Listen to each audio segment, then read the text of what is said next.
I've thought about making this.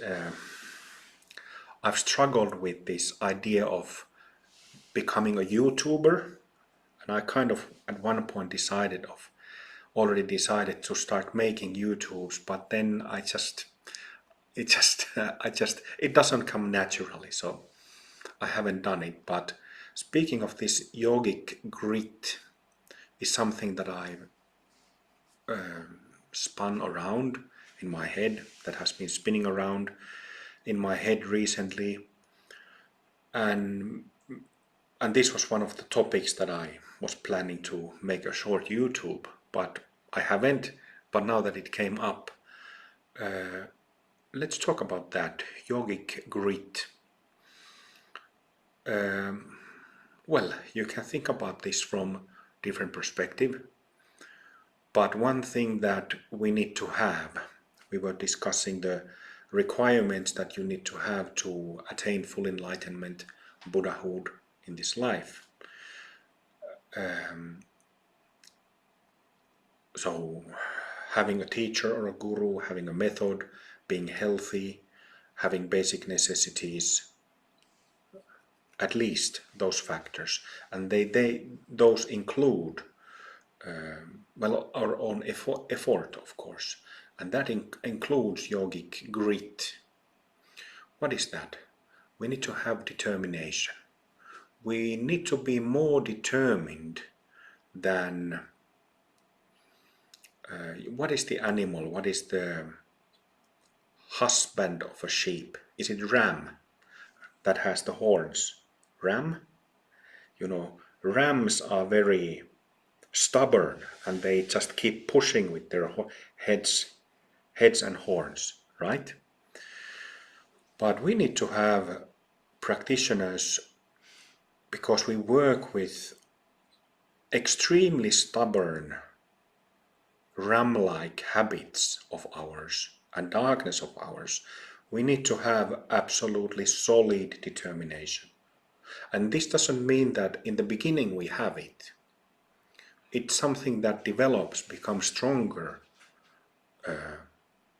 as we practice from one year to the next. But this is something we need to remember. There are times when we become paralyzed and stuck in practice, and it momentarily consumes us, holds us, this darkness, ignorance, confusion, negative emotions, all that momentarily. But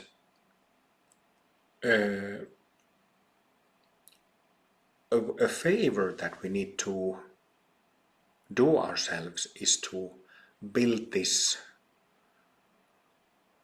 I kind of hesitate to say warrior-like determination, but it's kind of like warrior-like.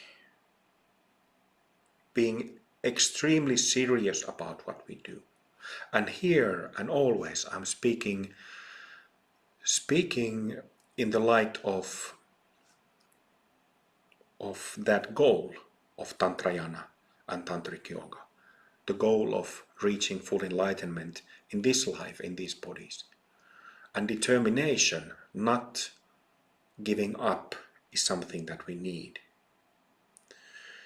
But we also need determination in life, don't we? Especially because, we are lay people. We have the experiences and hardships that lay people have. So we have very difficult experiences that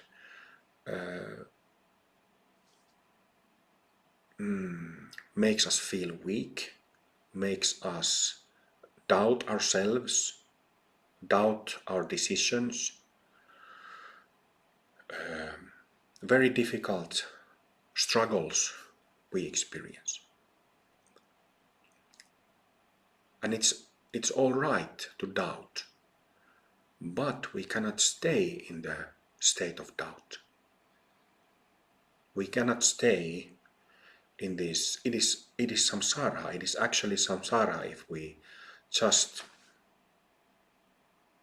remain in paralyzed, weak state. that keeps us weak, right? So from this point of view, we need yogic grit, determination, relentlessness, not giving up, this kind of pioneer spirit. Even though the path and practices have been mapped out, well, in our practice we are still doing some pioneer in this work, but even if the whole path has been mapped out and completely explained, every one of us are doing the pioneer work, kind of like when I say pioneer, it's you're doing something for the first time. You're among the first to do something. And when we are talking about internal work, we are doing, each one of us, pioneer work, because it hasn't been done by you before. Or maybe you have been enlightened in some of the previous lives, but you are not in this life. And that's why we need to do that pioneer work, and you can't do it if you give up easily. You cannot do it if you give up easily. So to have this, in Finnish we say to go through a stone, to have so much willpower, determination that you could go through a stone. That we need to have. Or like a warrior who is going to a battle that looks difficult or maybe even unlikely that you will come out victorious. Nevertheless, you have to have that. And a couple of thoughts that I had for that YouTube that doesn't exist is something I've also again been wondering about professional yogis in the West that do not really properly exist, culturally at least, doesn't exist yet. Something that I have seen in my Japanese teachers and masters, Zen masters, as well as in some Indian yogis who I have known, is that they have their determination that has, through their efforts and through their commitment, turned into realization of various degrees. It creates a certain kind of aura around that person. In Zen tradition, they speak that this aura or radiance of a practitioner is samadhi power. Samadhi power. And I don't see that in Western practitioners or teachers. I don't see that kind of samadhi power that I have in Asian practitioners and teachers.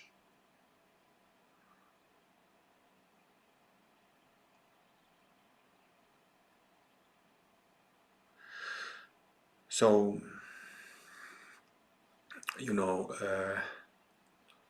I could, well, maybe if I just briefly describe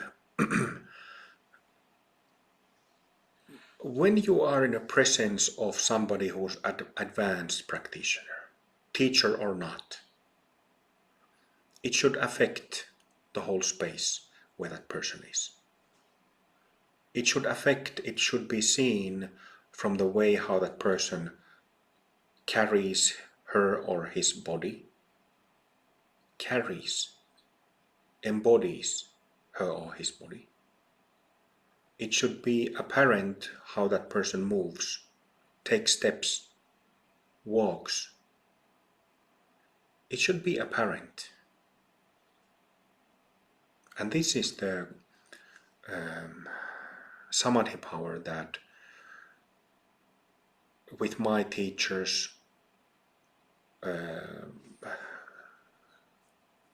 Terayama Roshi, Harada Roshi, Shodo Harada Roshi, and then the old Buddha, Harada Tangenroshi, you would instantly feel it. Oh, beautiful samadhi power. Beautiful. Beautifully embodied. Beautifully embodied. What is embodied? Our pure state. Embodied. In flesh, in muscle, in bone.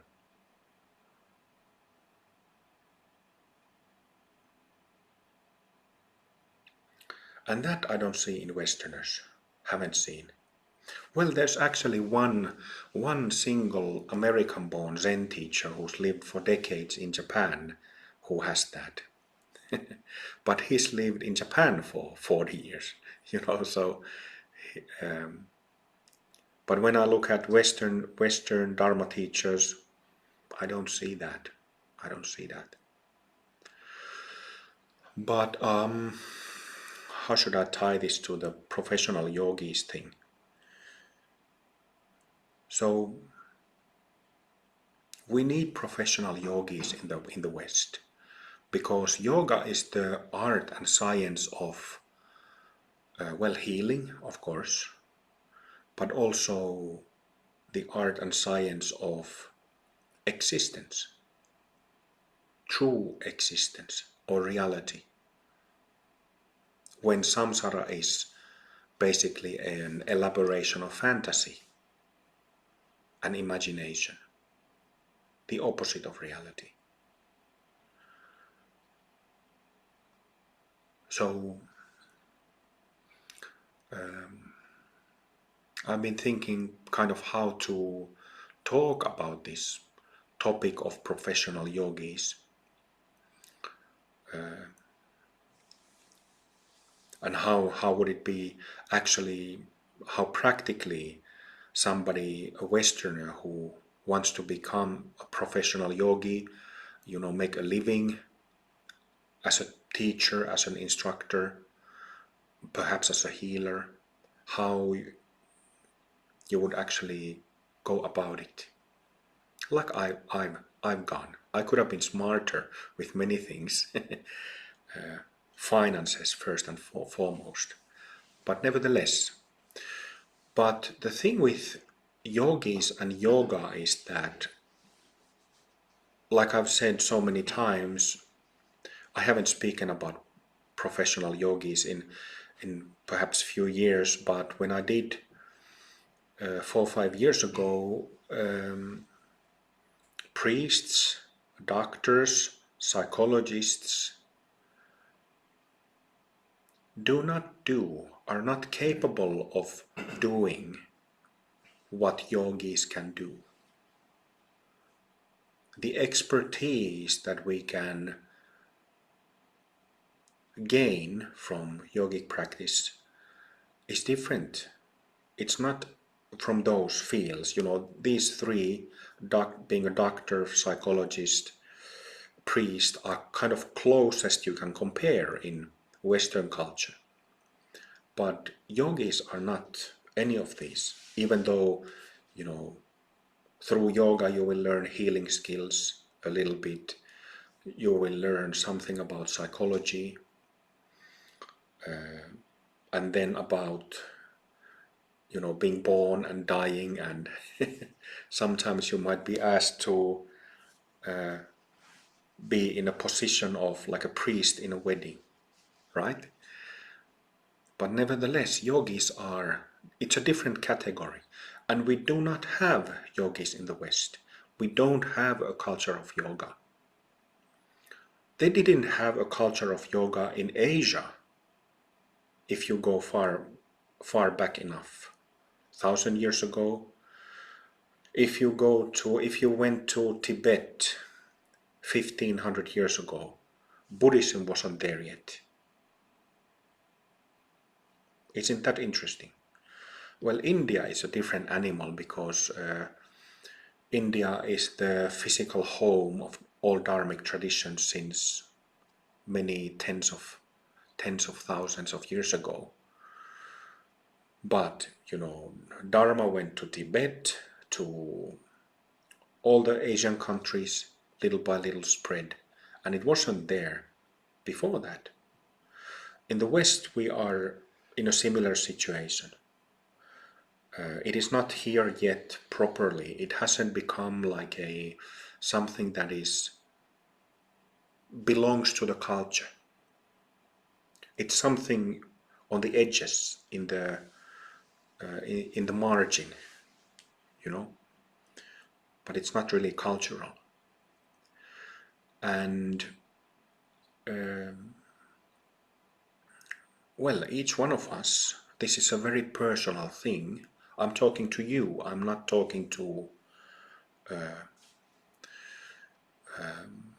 anyone else.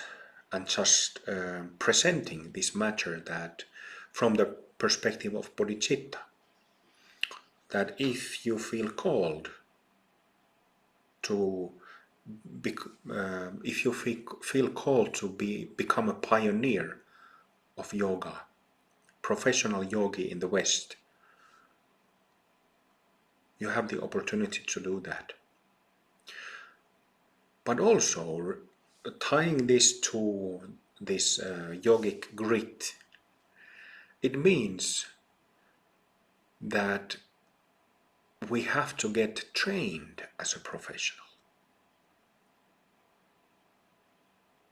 That's an obvious one, isn't it? When you say that you're a professional, whatever, professional IT person, professional electrician, professional hairdresser, you have to train in that art, right? It is the same with yoga, same with meditation, same with dharma. Yeah.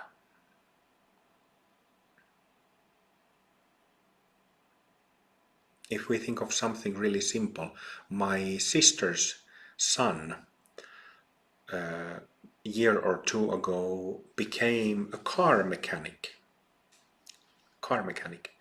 and he studied that art for 3 years. 3 years, Monday to Friday, from 8 to 4.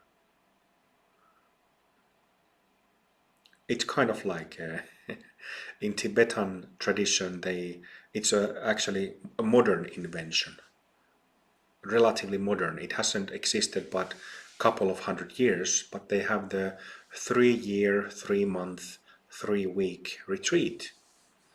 And many of those who finish that retreat become teachers, lamas.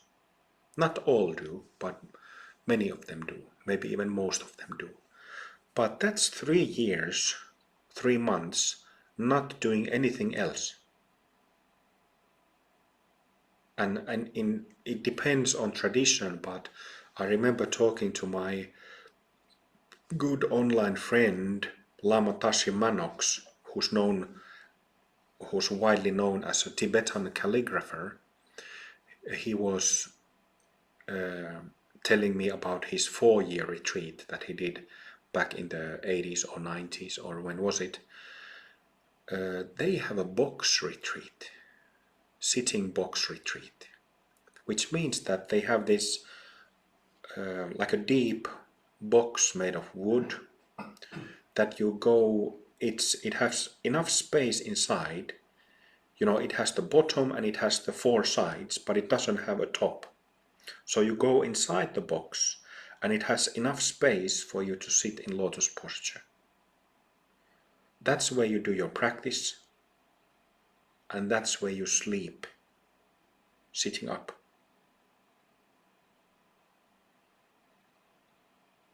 It's a terrifying thought. In my Zen days, I got a little taste of sitting up nights, sleeping. But, well, I don't endorse that idea, and I don't recommend it. Maybe if you're 20-year-old with perfect vitality, maybe you're fit for that kind of practice. But if I look at myself from the mirror, if I look at most of you, it's probably not a good idea. But my point is that in Tibetan tradition, when somebody, if we think of a 3-year retreat, you don't do anything else. And it's not like an 8 hours a day thing. It's 24 hours a day thing, day and night. That kind of study.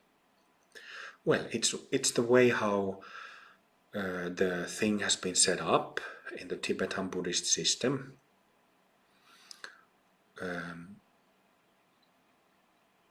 But if we think of this becoming a pro in yoga, becoming a professional yogi, then it's a serious matter. And it has to involve lots of daily sitting, lots of daily meditation. 1 hour, 2 hours for a ordinary practitioner, it's perfectly fine. But if you aim to become a pro, then you need to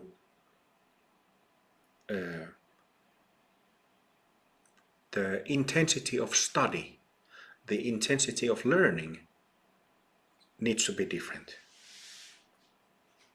to develop that presence.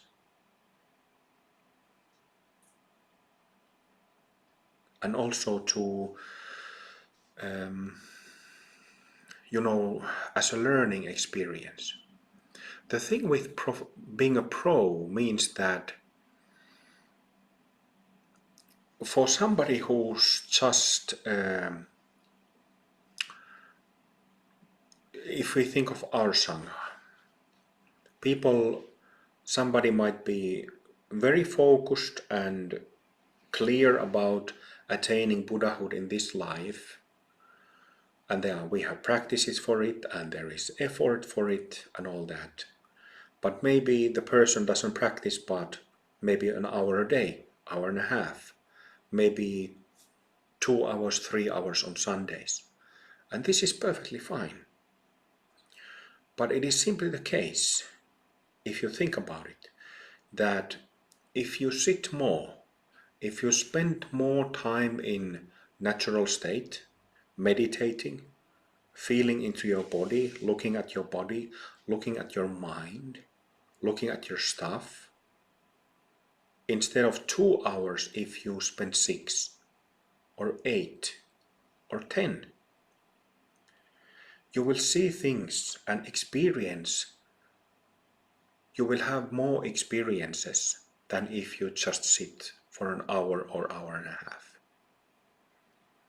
And not only that, but there is something that is, sometimes discussed, sometimes something that I also sometimes discuss, which is the change of perception of sitting a lot. Change in perception. When we are living our lay lives like we do, having jobs, doing lots of things in the world, all this is perfectly fine. It is no problem at all. But when we grow up living like this, it kind of fixates our perception into the physical senses: eyes, ears, taste, smell, touch. It kind of fixates into the physical body and its senses. This comes crumbling down, in a positive sense, comes crumbling down, this fixation, if we sit a lot. Then we don't need to visualize Guru Rinpoche. We can see him in front of us. Then we don't need to find inspiration of the whole subtle body video animation or create a visualized image. We can see our nadis and meridians and chakras. We can see it.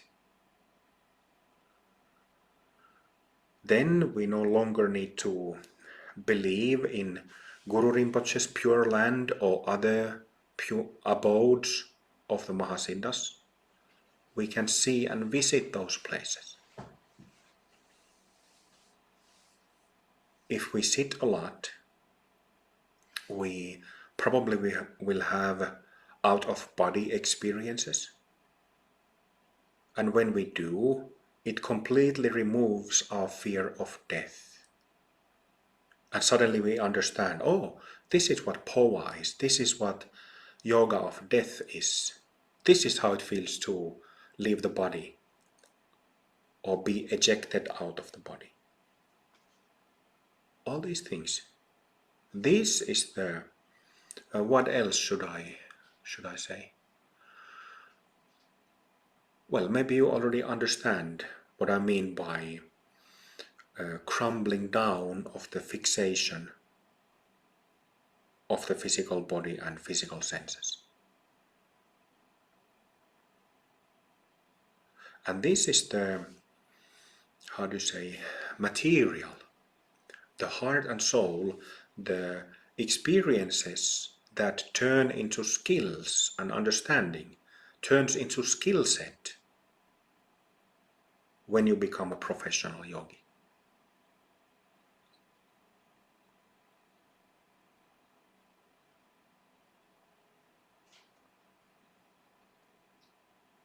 And if you, well, every one of us has read some books, autobiographies, biographies, mystical stories, miraculous stories related to Babaji or Padmasambhava or some more recent living Rinpoche or Lama or Swami or Yogi from whatever tradition. And we learn about something, let's say, psychic occurrence when I came to think of Yogananda. And I'm not a huge fan of Yogananda, but I remember this story from his autobiography of a yogi where it goes something like this, that he had promised to one of his students or friends. The student had asked that the student was going to die, I think of illness, and he made Yogananda promise that Yogananda would take care of him when he takes rebirth, when he dies and takes rebirth. And then Yogananda is, I can't remember if the student was Indian or American, it doesn't matter, but many years later, like decade later, Yogananda was in India, and suddenly somewhere in the middle of, Indian marketplace, he throws his arms in the air, hands in the air like this, and goes silent and doesn't move. Kind of like listening with his body, listening with his hands. And then he starts walking to some street and takes a turn and takes other turn and other turn, and then knocks on some door.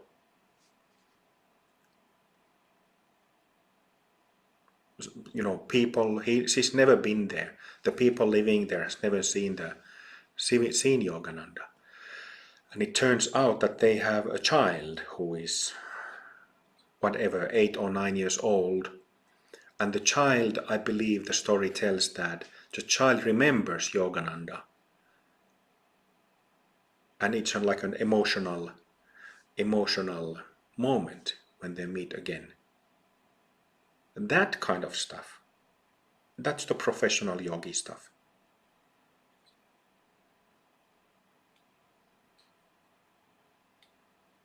Developing sensitivity, skill set, applying not only wisdom, not only our personal healing, being able to heal others, intuitively understanding and picking up things, being able to do that.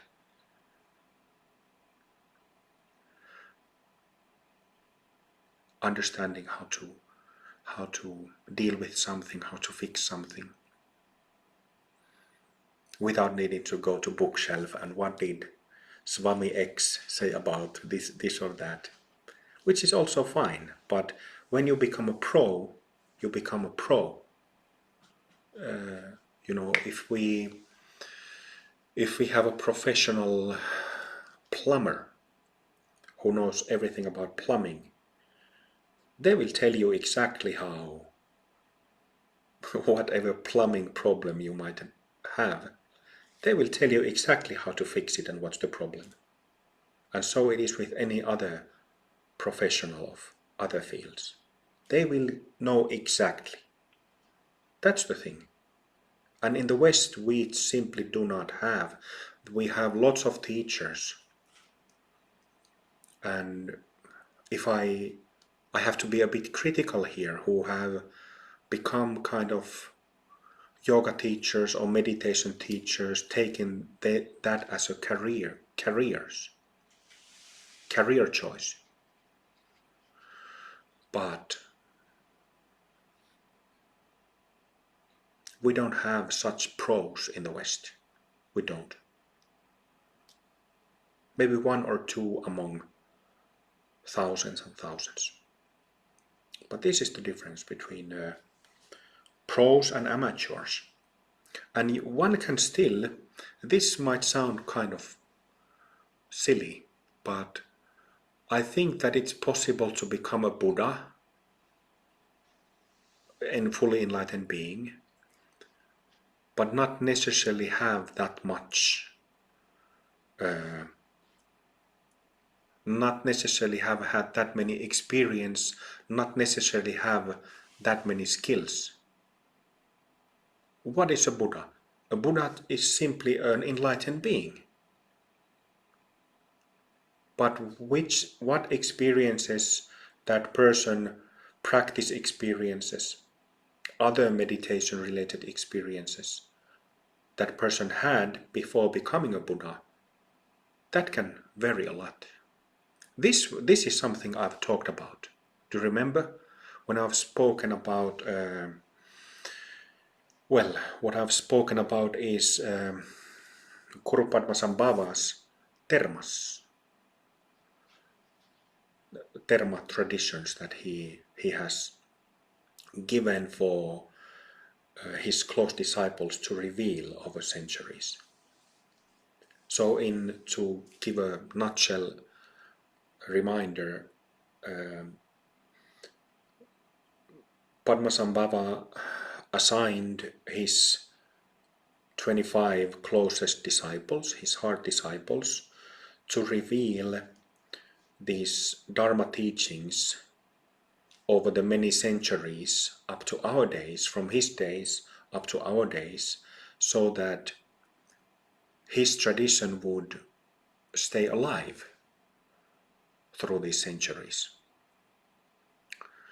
And I don't mean this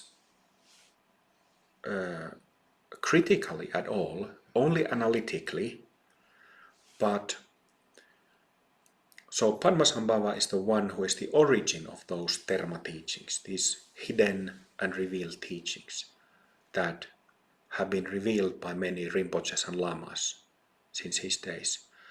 But those sets of teachings are almost the same always. They more or less have the same form, same shape, same application. And it is perfectly fine, except that this form, I don't think, is very applicable and suitable in the modern world for modern people. It is perfect for country and culture like Tibet was and still is to a large degree. Most Tibetans or in the larger Himalayan area, these people live like they lived 500 years ago. So from that perspective, it's a perfect fit for them. but not a perfect fit. With all respect and love to my guru, it is not a perfect fit for modern people like us. Why? Because our lifestyle is completely different. Käytkö kulta hakemassa mun tossut? Ne kangastossut. So, why are the Dharma collections of Padmasambhava more or less the same? And there is, I don't exactly know the exact number, how many Dharma collections have been revealed from him to this day. But if I say 10 or dozen, and this means like 10 or dozen methods to Buddhahood. But they are more or less the same. And that is because of Guru Rinpoche's experiences as a practitioner. So there is not more variety in his dharmas because of this point. Also, his involvement with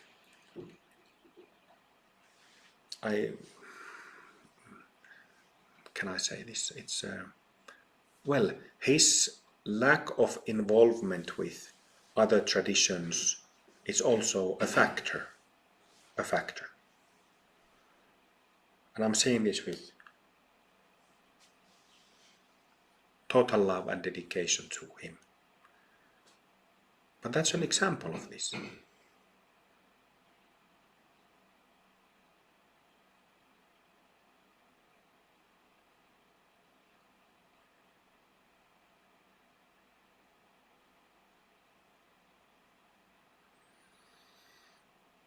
But it's a different time, modern age, modern people. It's a very different animal than any of the previous centuries. Our lives are so different than people used to have. So this needs to be taken into consideration with training also. And here in the context of training to become a professional yogi. And something, I'll just wrap this up, I realize I've been talking for an hour. An essential part of becoming a professional yogi is of course daily practice. But ideal place to do that is a residential training center.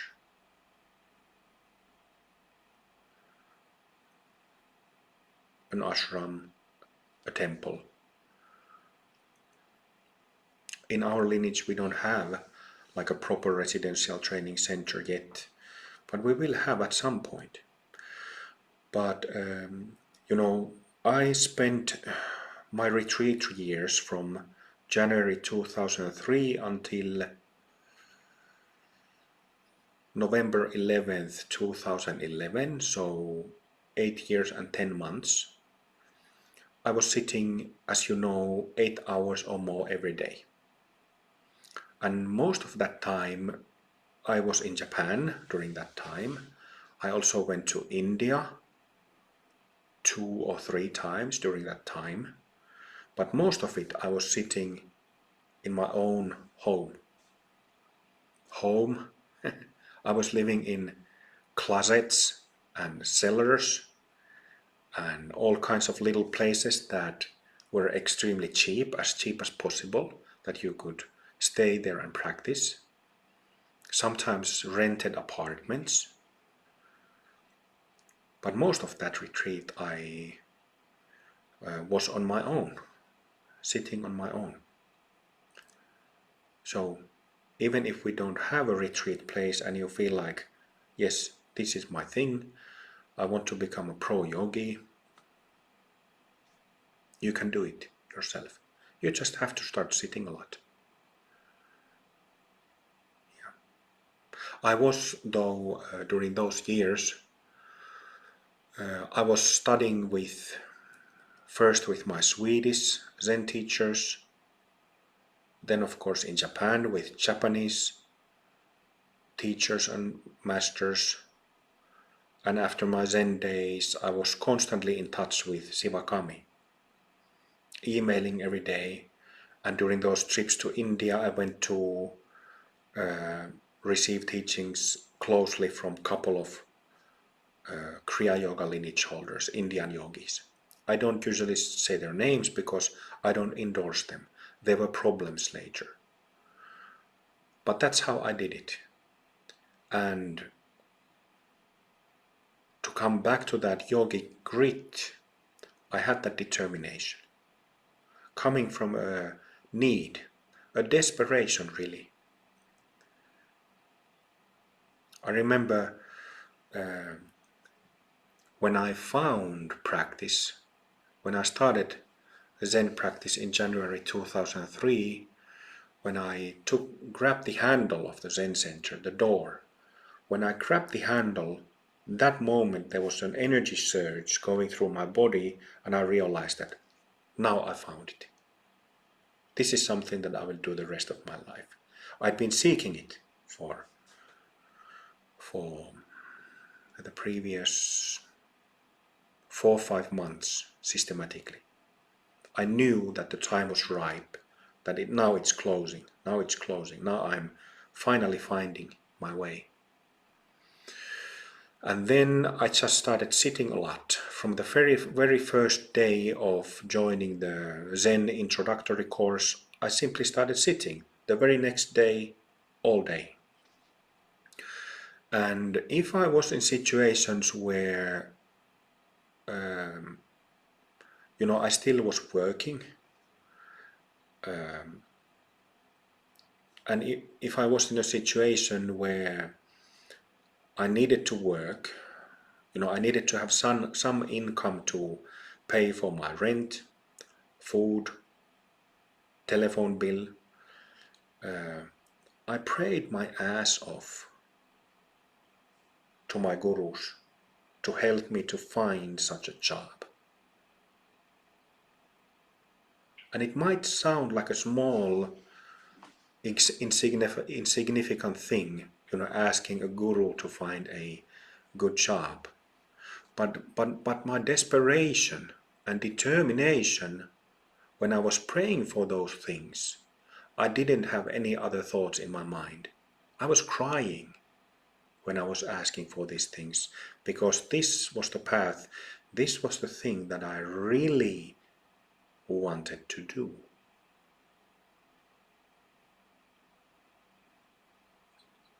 So there also determination. No matter what, I will do this. And my guru, God, please help me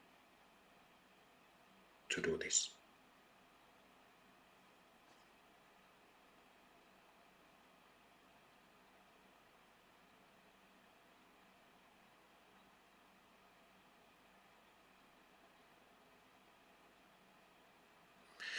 There are a couple of other stories I could tell about asking gurus for help in a problematic situation. I will leave them for later.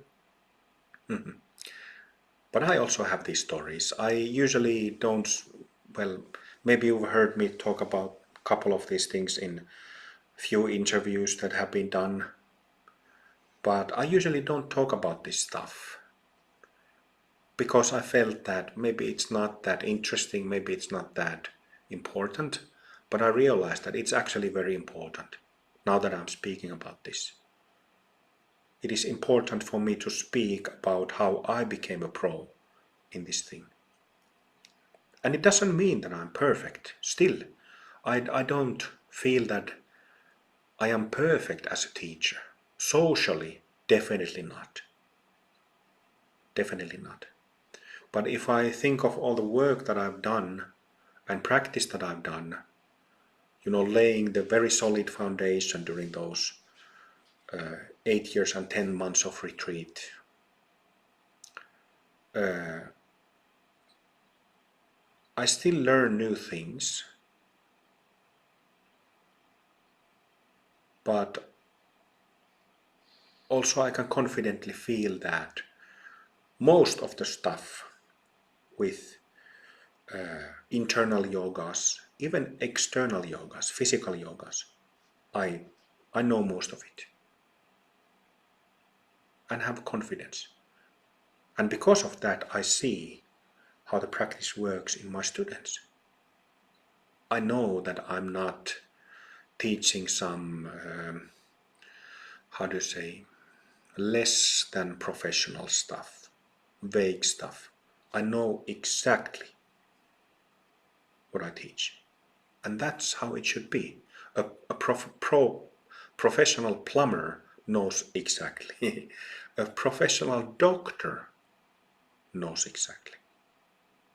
A professional painter. Have you ever seen a professional painter or an artist or musician at work? It's incredible what they can do. You can play some track of music to a professional musician, and they will just without knowing that track, that music before, they can just swim into it and you know swim into it like a fish swims in water. That's what being a pro is about.